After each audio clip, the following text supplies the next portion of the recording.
Hi friends, welcome to our channel. ఈరోజు వచ్చేసి carrot నిల్వ పచ్చడి చేస్తున్నాను. 10 నిమిషాల్లో అయిపోతుంది. చాలా అంటే చాలా టేస్టీగా ఉంటుంది, హెల్దీ కూడా. చూడండి, అంతా క్లీన్ చేసుకొని పెట్టుకోవాలి. వాటర్లో శుభ్రంగా నీరు లేకుండా తుడుచుకోవాలి. వాటికి ఉపయోగించే గిన్నెలు కానీ చాకు కానీ నీట్గా తుడిచేసుకోవాలి. ముక్కలు కూడా నీట్గా తుడిచేసుకోవాలి. అవి చూడండి, ఇంత కూడా నీరు లేకుండా మన చేతులకు కూడా నీరు ఉండకూడదు. అప్పుడే చాలా పర్ఫెక్ట్గా వస్తుంది. పచ్చడి పట్టినా కూడా బూజు పట్టకుండా ఉంటుంది.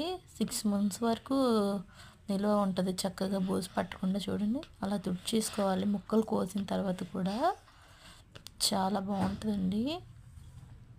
కరకరలాడిద్ది ముక్క కూడా, మాంసం ముక్కలాగా చాలా బాగుంటుంది. చికెన్ పికిల్ ఎలా ఉంటుందో అలా ఉంటుంది. చూడండి, ముక్కలు కోసేసా శుభ్రంగా తుడిచేసుకోవాలి. అంతంత ముక్కలు కోసుకోవాలి, చిన్న చిన్నవి. ఒకసారి ట్రై చేయండి. ఇది కూడా చాలా బాగుంటుంది. కర్రీ అంటే చాలా 20 minutes 30 minutes అలా పట్టిద్ది ఆ కర్రీ వండేపాటికి. ఇదైతే 10 నిమిషాల్లో అయిపోతుందండి.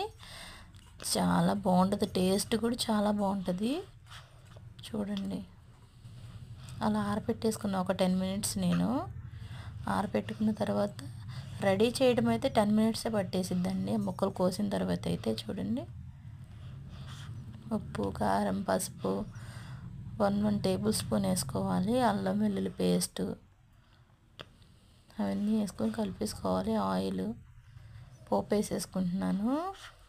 చూడండి, ఆవాలు, జీలకర్ర వేసేసుకొని ఒక ఎండుమిర్చి వేసుకున్నాను, కరివేపాకు వేసుకున్నాను, అంతే. ఇంకేమీ వేయలేదు నేను.